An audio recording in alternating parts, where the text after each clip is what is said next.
Welcome to Three Films and a Podcast, the show where Destiny brought together three friends to enhance each other's cinematic journey by watching three new movies in a series of themed rounds.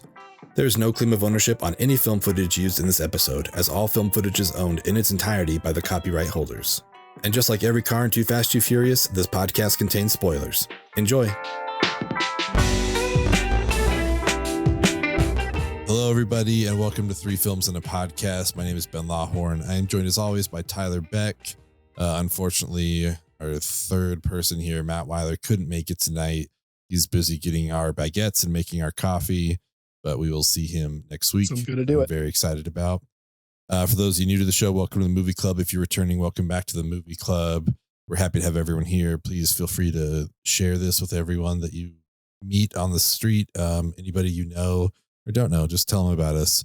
We're everywhere at Three Films Pod. Tonight, we are joined by a very special guest, our Podfather, just an absolute favorite here on the pod and outside of the pod as well. Adam Palcher from Deep Dive Film School. Adam, thanks for joining us. Yeah, thanks for having me back again, guys. Always happy to join. Love talking to you too. I'm sorry excited. You can't be here, Matt. Matt, you're missed. You're in our heart. Palcher, do you want to tell people about your pod and where they can find you guys? Yeah. At Deep Dive Film School, YouTube and Instagram are our most active channels, so follow us on those if you got them. We are on Twitter, but don't really post there because, I don't know, we just don't want to. That's totally fair. So we've been doing it a little while now, and the channel looks great. We're excited, and we're in the middle of a food movie festival right now. Nice. So that's awesome.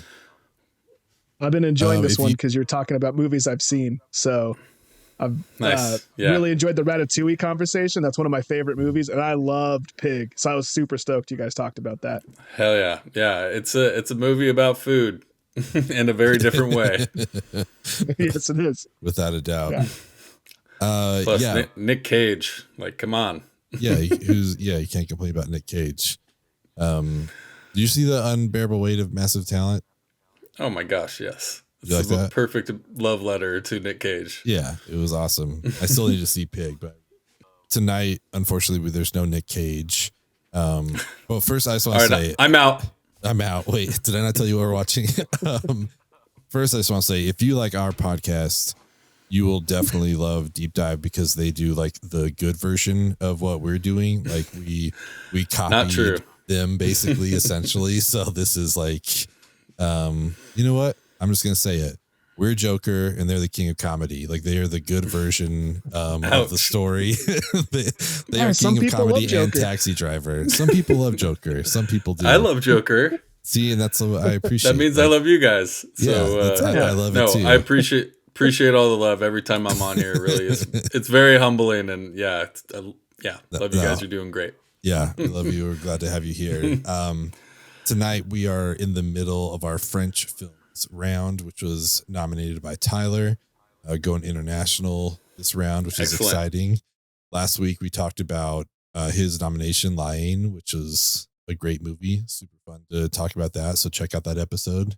Yeah, people need to see more French movies. There's so many good ones out there, right? especially older ones like during the French New Wave. Amazing stuff.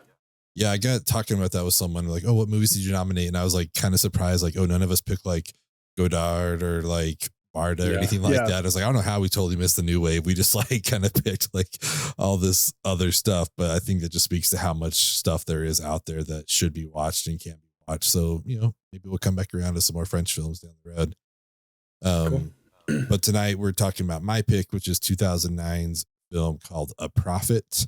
It is about a young Algerian man who is sent to a French prison. It's the most succinct way to describe what this movie is. That's it. I know. I read that. And I was like, cutting right to the chase. Just right to it. I mean, they're right, but it's about a lot more for sure. So You're not wrong. You are not wrong. It always makes me think of what is it? Still Magnolias? Like a new woman moves to town and befriends 4 other women. True, yes, but also like so much more is going on here. But this is that's great. This is that version basically. A guy goes to a French prison. Like, yes, that is how it kicks off. So, so wait, who's this movie's Weezer then? Oh, I don't know. It's a great It's a great question. Maybe the Gypsy, I guess. They don't really match, but they're kind of same chaotic energy. Yeah, they definitely have chaotic energy. I like the main dude. I just kept thinking like, oh, this is like France's Brian Cox, I think. Like that's who this guy is. Like he's maybe it's just because I'm watching a lot of Succession, you know, but it's like this feels like Brian Cox would do this role. But he was great. I could totally see that. The Caesar role. Yeah, little Caesar. Yeah, man. Great. So good. Yeah, so most of the time when I nominate a movie, I will remember like why I heard about it or whatever, like wanted to nominate it. For some reason, I have no idea where I heard about this film, but I've wanted to watch it for so long.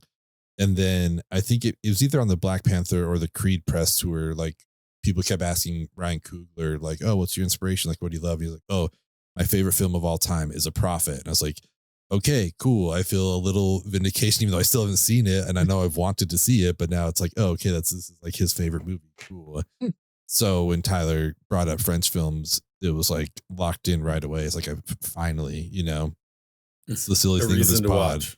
Yeah. It's just like, I could have watched this years ago, but I just didn't. And then now we have this. It's like, cool. I can make myself watch it. And I'm very glad that we did.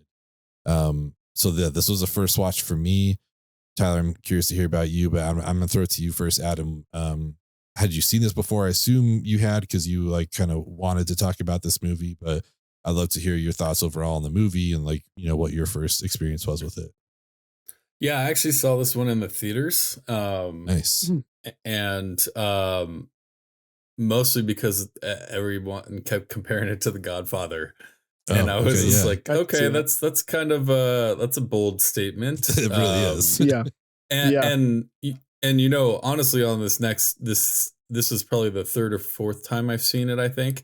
And I can kind of see what people are saying a little bit. There's definitely some Michael Corleone stuff going on here a little bit, but this is a very different movie than that. Obviously, motives are different. They're inside of a prison, but I do own this movie. It's a great. It's not an easy watch by any means. This is a pretty brutal movie, and his kind of slow evolution. You know, this first act we get kind of your basic setup inside prison. Hey, you're, you know, these are the rules. These are the gangs. No one really seems not to be in a gang. So set up the basic prison rules. But when he starts evolving as a character, holy shit, this movie gets so good and so intense. And I love the acting in it. It's just and the writing's great as well. They do a great job of really having some twists and turns throughout this that really make people vulnerable at a moment's notice. And so I just love this movie all around. And I hadn't really ever thought of it as a Godfather, but kind of reading that beforehand and reading, you know, going into this, thinking of the plot and how it lines up, I thought it was like pretty accurate. Not saying it's as good as The Godfather, obviously, but but man, this is kind of a classic movie that I'm glad we're revisiting. I haven't watched in probably 10 years.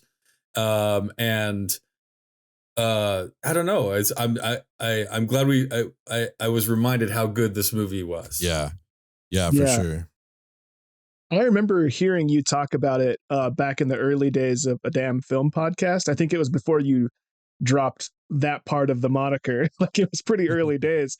But I didn't remember. I didn't remember the name of the movie, but I remembered a very specific scene that we'll talk about later.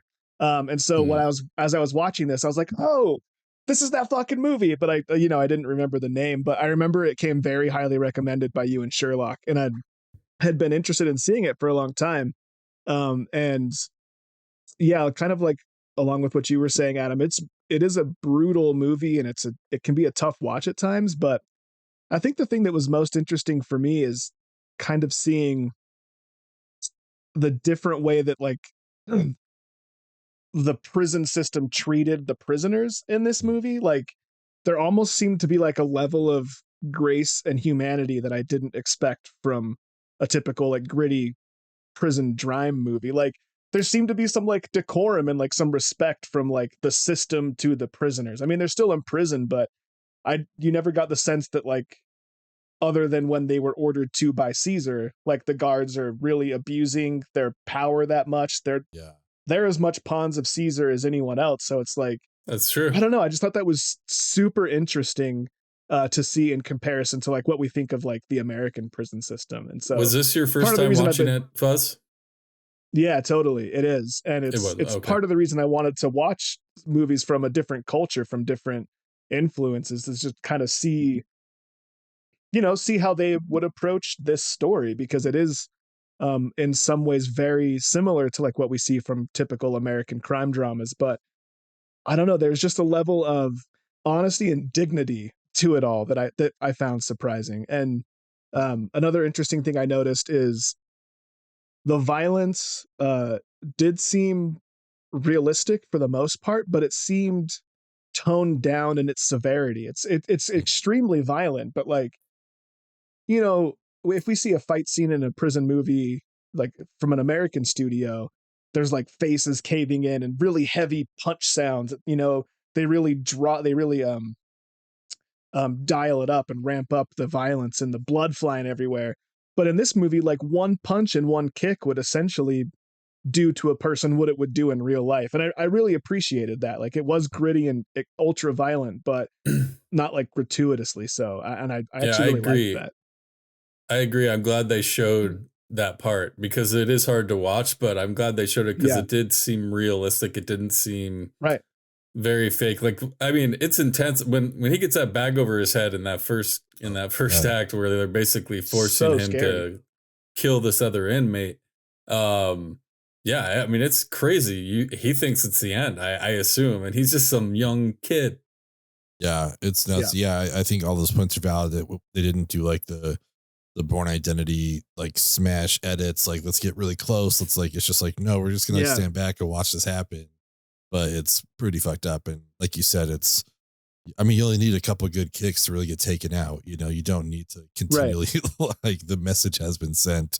We saw that a few times throughout. We're just like, oh, I feel like they would have killed if this was an American movie. Like that person just would have been killed or whatever. But it's almost like a different way of sending a message to keep them alive. And like Palcher, to your point, I think the slow burn worked really well.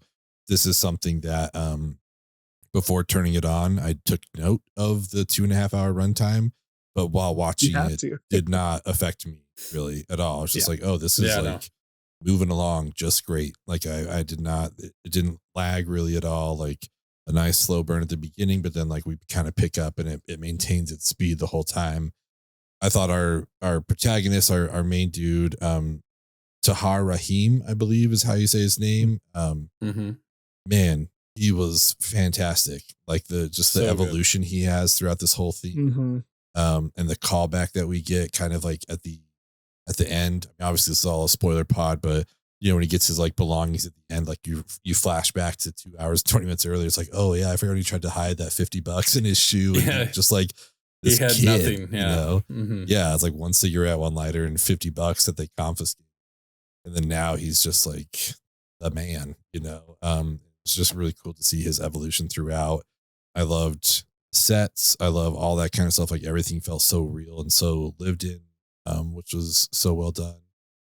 And Caesar, like we talked about, Niels Arestrup, hoping I'm saying that right, but dude, like he's the kind of guy that's like intimidating without needing to like yell or anything.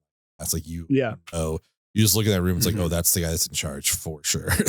And they all respect him, and they all like everything's just like, yep, that's the dude right there. And his performance was also just like equally fantastic. But I liked as it went along, learning just the way it works. Kind of like you said, Tyler. But it's like there are rules. This isn't Nam. You know what I mean? Like there's just like there's like this exchange. There's this whatever. Move your way up in position, and the guards kind of let it happen, assuming they get some sort of kickback or whatever. But even just the little stuff of like, oh, now he has a cell with a TV in it. That's cool. Now he's able to get a conjugal visit or whatever. It's all that kind of stuff. Like it's interesting seeing how this all happens throughout the runtime. But man, just a great movie. I thought it was fantastic. I didn't really think about this until hearing you guys talk and reflecting a little bit, but we get a real Breaking Bad arc here. Like I really started to dislike our protagonist, or not necessarily dislike him, but like I was really disappointed in a lot of the decisions he made because he was Breaking Bad, right? I didn't really realize that, but it was so well done and so, I mean, there was obviously certain points, like we're talking about the razor blade scene where he does something like dramatically different from his character, like really pushes his character. But overall, the arc was so smooth and slow that by the end, you're like, oh, wait, no, he is the big bad now. Like he starts with this little scared little boy and he ends up the big bad. And it was so, so well written and so well paced that it never sort of, I guess, like for lack of a better term, jumped the shark or like, all of a sudden he was just evil. It was just really slow burn. And like we've repeated that a few times, but it's true. It was a good slow burn. Didn't really feel that 2.5 hours too much. But I just love how they used the character to create tension throughout the whole movie. And that scene with Rayeb is just so crazy. And even just the build up, he's doing this shit to survive. Like they didn't really give him a choice. He tried to go in the hole by starting a fight in the workshop or whatever. And he ended up, they called his bluff and put a bag over his head and scared the shit out of him. They're forcing him to do this. And he's practicing with that fucking blade in his mouth, man. So brutal. And you just like, and he's trying to show him how to give him a hand job and cut his throat at the same time, which we all need to know how to do, I think. Just in case of emergencies. Well, and so that's the scene that I had remembered you talking about in your old podcast. And I had always assumed that was like the climactic scene, but this happens like 10 minutes into the movie. Like from the jump, like we really get a feel for where this movie is going to take us. And to be fair, I think that's like the most graphically or horrifically violent moment, but it's like, okay, here we fucking go, man. Like we thought we'd do the slow burn into that, but from the jump, like we light the flame and then it slow burns. That's the turn for sure right then. And it's cool to see just how much he learns over time too. Like even again at the end, just like, not doing the hit, the way that they wanted it done and with the intent behind it. And then I just loved while, they're back at the apartment. He's like, do you want me to take you back tonight? He's like, no, I'll go in the morning. He's like, they're going to put you in the hole. He's like, yeah, I know. And then these guys are going to tear each other apart. So that's like, oh, that's genius. Like he's like thought it all out. He's like, they can't get me. They'll tear each other apart. I'll come back out. We'll be good. Well, he starts educating himself, right? He's never had an opportunity to learn where he wasn't a fuck up or like in juvie. Right. Like they didn't, no one that cared about it. He now actually is doing what Rayeb says when he goes into his thing is like, hey, I just want to leave here a little smarter. I think that's the point, right? Mm-hmm. Yeah. And he does. He leaves a lot smarter. Yeah. And does exactly like that. I love that Rayeb follows him through the whole movie as a conscience. I think it's wonderful how they use it. It's not overbearing. It's not too gimmicky. There's, it's really the only magic in the movie. But, I mean, if you're in your fucking hole or in the cell, you're going to create shit like that, I assume, especially because that scene is so intense and probably one of the best scenes of the movie because it's just like you're on the edge of your seat. And it's just it's pretty monumental part, and it changes him, right? It changes his character, and like he's kind of walked across that line now and becomes slowly into this group. He's their dirty Arab, as they call him, and there's an inside Arab gang that is growing and growing, and but I love the plot twists of them. Of basically all these political prisoners being released. And so basically Caesar loses all of his people.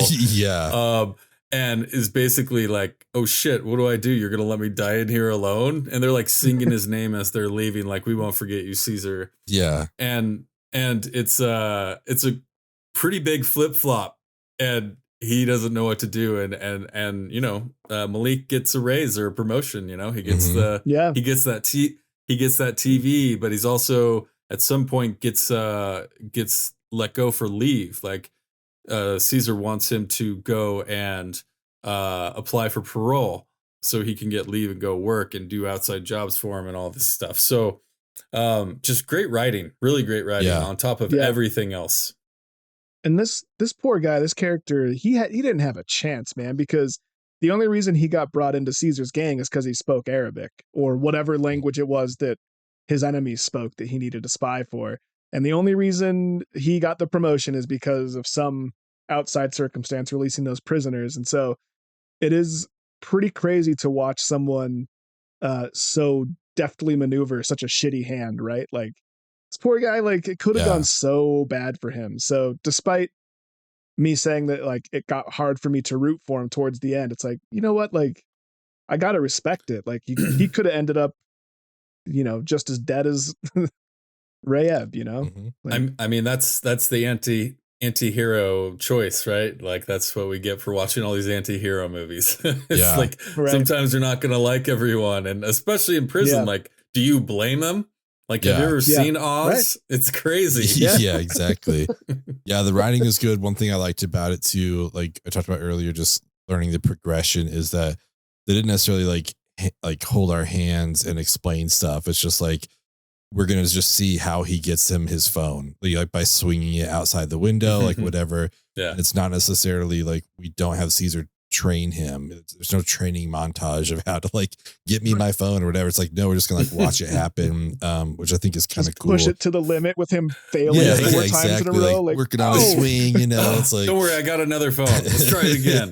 Yeah, but I like that where it's like, give the audience some credit, you know. But having said that, at the same time, the first time we saw Rayeb afterwards, was like, that guy fucking lived? Like, are you serious? Like, he had that huge gash on his neck. I was like, no way. There's no way that guy made it through there. It took me a second, like, oh, okay, this is just like a conscious, like you said, you know, it's like, okay, this is not the actual person. This is just him kind of losing his mind or whatever. But that first, I was like, Jesus Christ, that guy lived. That's insane. But I like that because I would have like checked out if I thought he lived. I'd be like, fuck this. What are we even watching here? How did he live? I'm glad you stuck around. I'm proud of you. That was my thing. Is like, why did he save him? Like, did he just need to like do it? And then even if he lived, then he did it. Or it's like, I have no idea. But then it finally dawned on me. It's like, oh no, that's just like a ghost basically. So, kind of took me a sec. I do want to jump over to our elevator pitches here because we are talking about some fantastic scenes. And I think there's plenty of stuff in this movie that we could show someone, you know, if we're on an elevator with them, they're asking what we're watching, a scene that we could show someone to sell them on watching A Prophet. So we're going to hop in the elevator. Before we get started, does anyone want to get out? Elevator. Adam, I'm going to throw it to you first. What would your elevator pitch scene be to show someone? Man, there's a lot of great scenes in this movie. Really? It was hard to narrow it down. The one I ended up going with, though, is a very short scene, but effective, which I think is why it would work for an elevator pitch. But it is when Caesar is screaming at him when he's kind of unconscious. And it's in this like circular shot. Yeah. And it's just that actor, the Niels Arstrup, as Caesar screaming at him, saying, "You live off of me. You're nothing without me." Like but it's just like, watch this one scene of this one guy acting and tell me you don't want to see what's going on right now. It's so good. Yeah.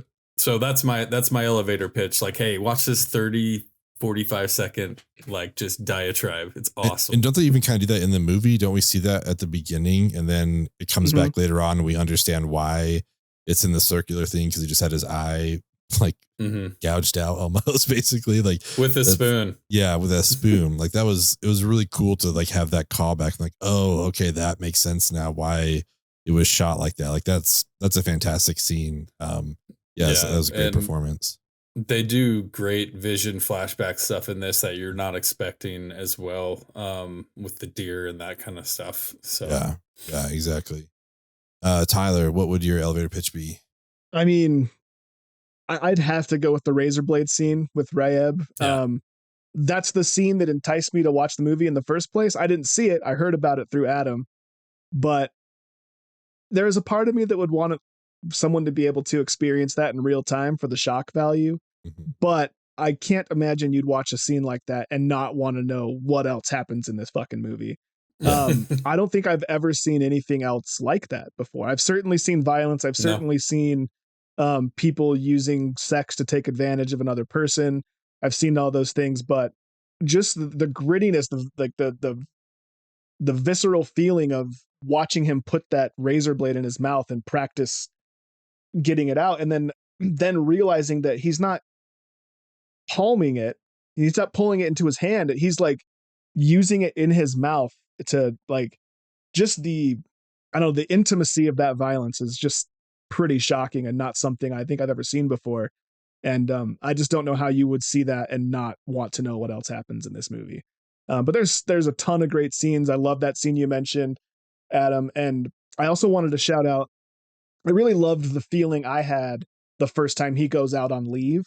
I don't know that I would show that for an elevator pitch because you need the gravity of the rest of the movie for that to really land. But I love that we got to have those quiet moments with him before he goes and does his job. We watch him sort of just take in his surroundings and listen to the birds and like feel that small amount of freedom. I thought that was really beautiful and like a good breathing moment for me as the viewer. But I don't know if it works as an elevator pitch, but I just thought it was a really cool moment in the movie.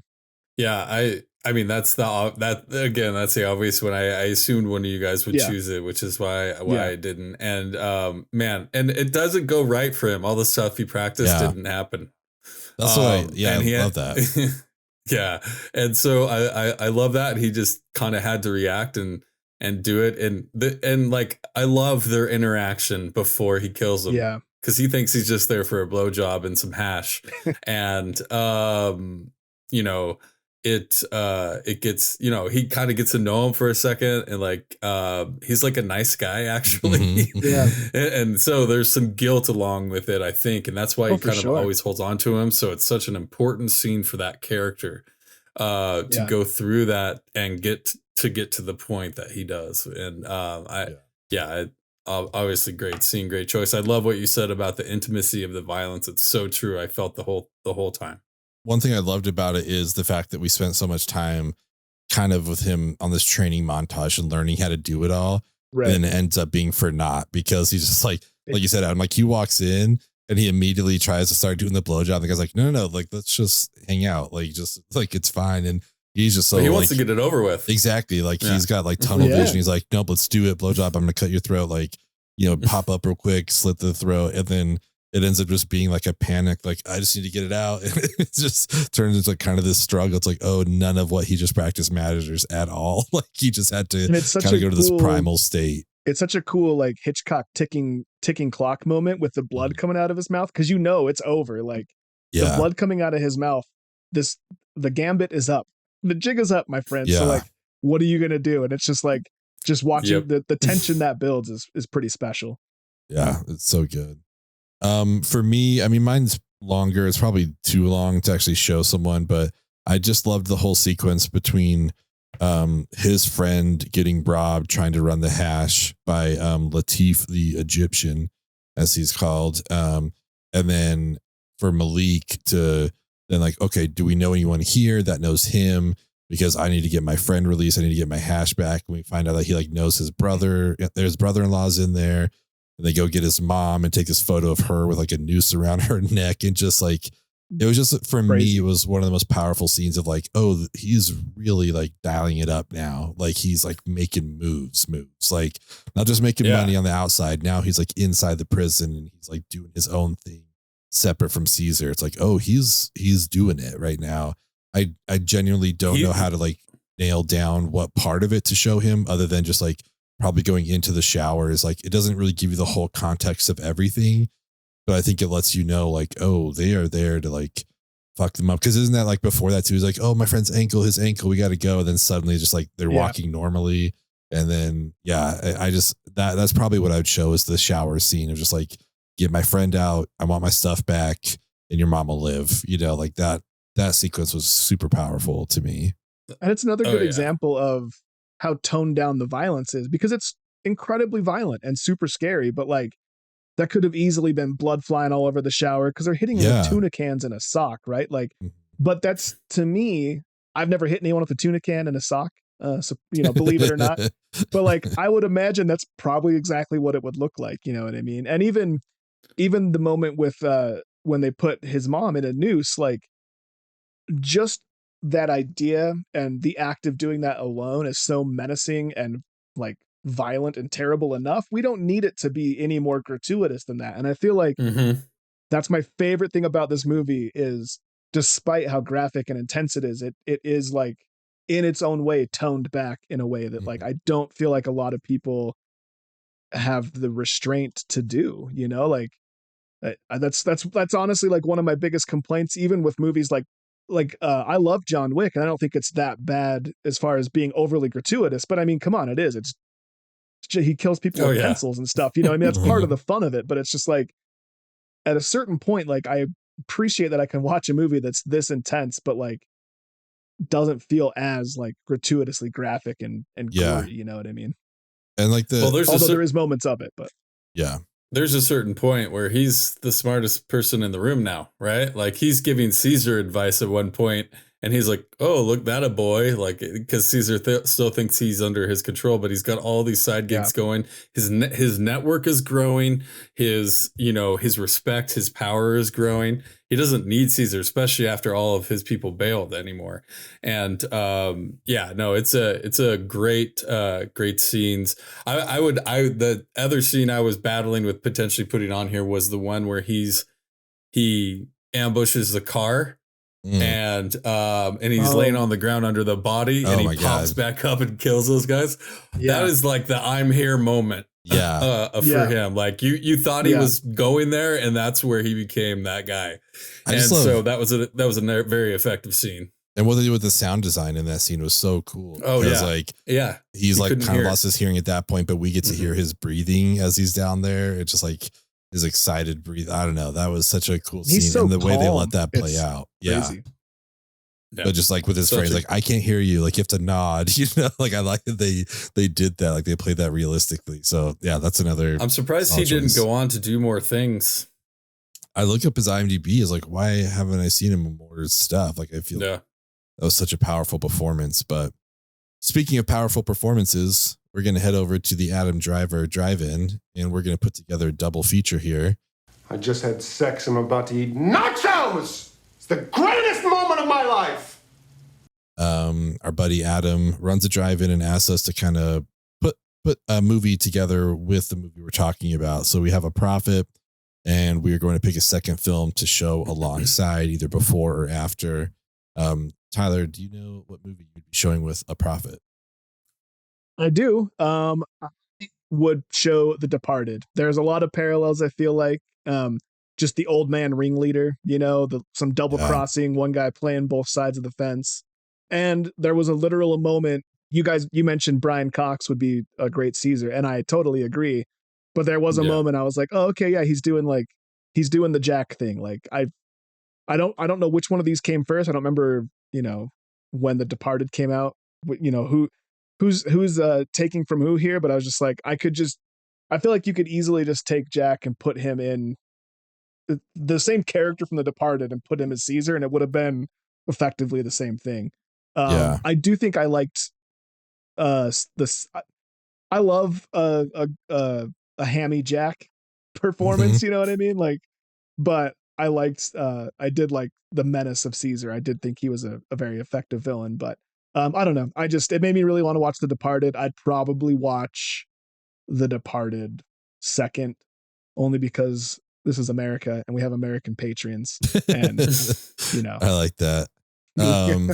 Departed came out 3 years earlier, but The Departed is also based off of Infernal Affairs, which came out like 7 years earlier. So, kind of goes back, but all movies like The Joker are just influenced by other previous great movies. So I think that's a great choice. I love The Departed.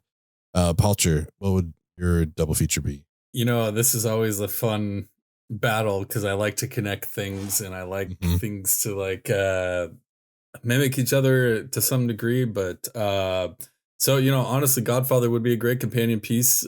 So I battle with that. Even something that we've all talked about before, like Animal Kingdom, I think would be an awesome one as well. But I ended up in spirit of the festival, I chose one of my favorite French films, Les Samurai. This is Jean-Pierre Melville. This is he was massive in the French New Wave, but this is like an impeccably shot, amazingly acted. If you don't know Alain Delon, go Google his name. He has the most piercing, badass blue eyes you've ever seen. But this is just kind of a similar gangster. Look at these. I don't know. The internet's not great right now, so. But it just kind of similar type of hitman gangster character who's fascinating to watch because you don't really like know what's going on in their head, right? Yeah. You think you have an idea, but you have to like figure them out and how they work and why they're so good at what they do or whatever. And it just, again, uses that character to build suspense in a similar way, but they're both like self-employed, but feeling the weight of a heavier hand. But Jean-Pierre Melville, if you don't know him, go search his stuff. Awesome. It's kind of an action movie too, to some degree. There's like some chase scenes and stuff like that. But just a badass gangster film that does not get enough love. So I wanted to bring it up here and recommend it to anyone who loves those kind of things. It came out in 1967, but highly recommend it. Nice. That's a great selection, part of the Criterion collection. So yeah, speaks to, I think, the quality of it. My pick is one that you just talked about, Palcher. It is Animal Kingdom, an episode that you joined us for. No, this is fantastic. This is an episode you joined us for beforehand. The movie I love. Some similarities here of a somewhat innocent person entering into a criminal, group and taking on some of those characteristics. Obviously, not to necessarily the same level, but there's plenty to find in common here.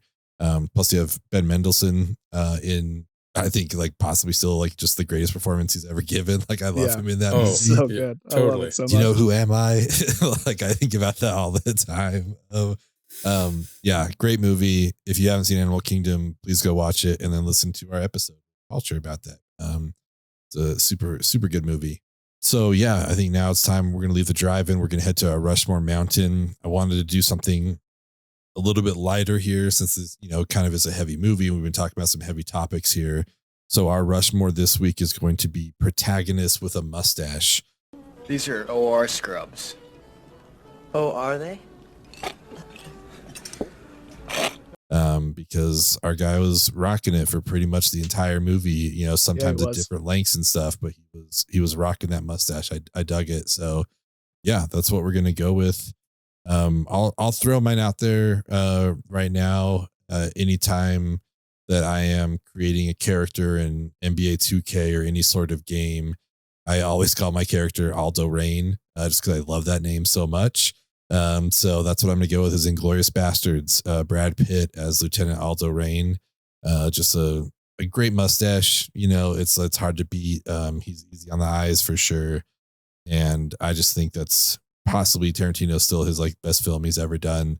But Brad Pitt specifically just gives a stellar performance in there, and mustache to die for. So that's what I'm going to go with. Yeah. Right. Got to do it. Oh, absolutely. I mean, as someone who can't really grow a mustache, I mean, it's there, but it's just like blonde and gray and shitty. So, it's anytime I can see a good mustache, it makes me a little jealous, but it's nice to look at. You got those piercing blue eyes though, That's true. You got that going on. To go with the blonde. Poor lighting, bad internet. So it's, yeah, I haven't seen those kind of eyes since Alain Delon. So this is just like, yeah, it's perfect. Palcher, do you have your Rushmore? Oh, I mean, to me, the most iconic one and a movie that kind of changed my life and how I view film, but it's got to be Sam Jackson in Pulp Fiction. Nice. Yeah. As much as he's a protagonist, as much as anyone else in that movie. Sure. I mean, true. Yeah. That is an epic. That is it's another Tarantino. I didn't put that together with yours, but yeah, Jules, indeed. That character was just made for Sam Jackson, and he wears it well. He blends it with the fro. It looks awesome. Love it. And it's got the handlebar too. Mm-hmm. It's so good. That's a great choice. He's the shepherd, without a doubt. I think that's a great choice. Tyler, let's round out our Rushmore here. Who you got? This one's tough, man. There's some iconic mustaches. So much so that it's like I can't choose. So I'm gonna go with something that's like meaningful to me. And I'm going to nominate we can choose one particular character, but I'm gonna go with Super Troopers. So I feel like them having mustaches is central to the story. Like it's a 100%. Huge part of the story itself. And we get the, Who Wants a Mustache Ride, which in my life was a huge thing. I have a good friend that he had a few phrases from this movies he latched onto, and he said them just ad nauseum. And Who Wants a Mustache Ride was one of them. So it holds a special place in my heart. It's a silly movie. We can say Jay Chandrasekhar. How do you say his name? Yeah, Chandrasekhar, I think, like that. Yeah, Chandrasekhar. We'll just give it to him. He can be on the Rushmore. He's got a very glorious mustache, and he does have the mustache ride line. So it's solid. But there's so many. There's too many iconic ones that I'm like, I feel like choosing one of those would upset the masses because I left other ones off. So we're gonna go with one that matters less. Hey, and talk about Brian Cox. Full circle. Here we are. Yeah, it's true. Look at these shenanigans we're getting into. Look at them.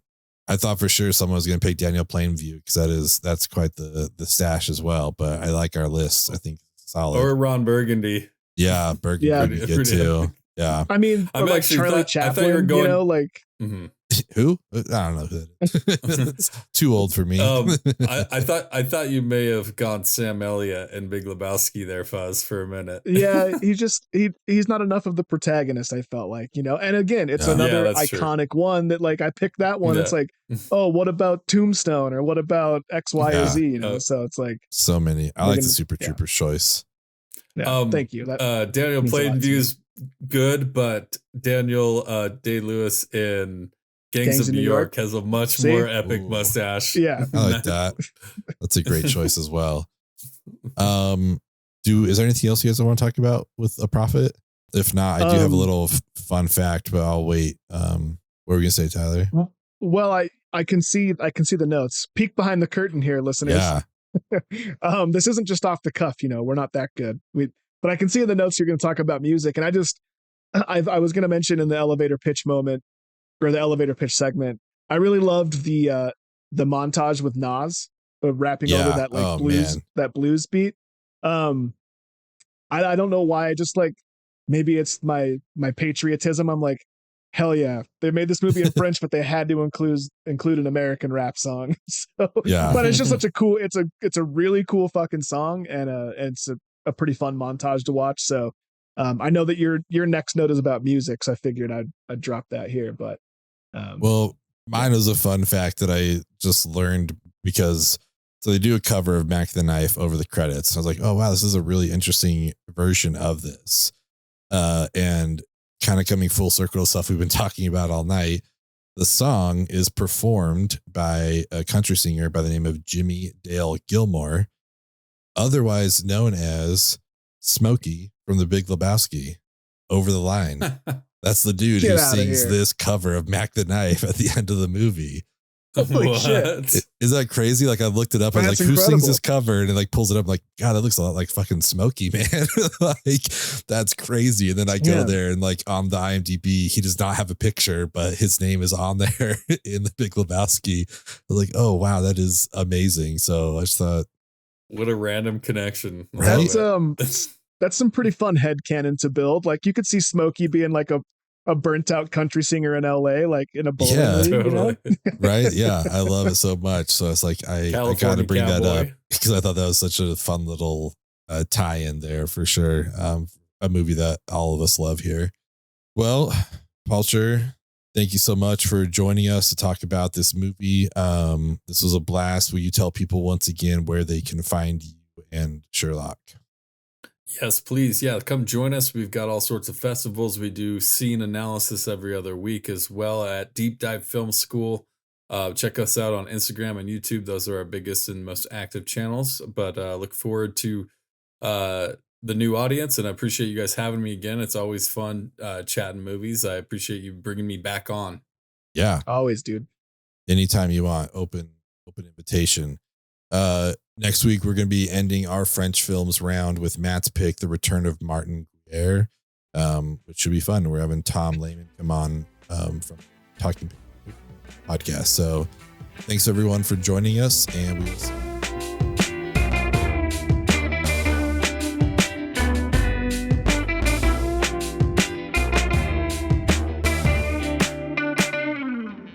Dog has fucking papers. Over the line! Huh? I'm sorry, Smokey. You were over the line. That's a foul. Bullshit. Mark it 8, dude. Excuse me. Mark it 0. Next frame. Bullshit, Walter. Mark it 8, dude. Smokey, this is not Nam. This is bowling. There are rules. Hey, Walter, come on. It's just, hey, man, it's Smokey. So his toe slipped over a little, you know? It's just a game, man. This is a league game. This determines who enters the next round robin. Am I wrong? Yeah, but I wasn't... Am I wrong?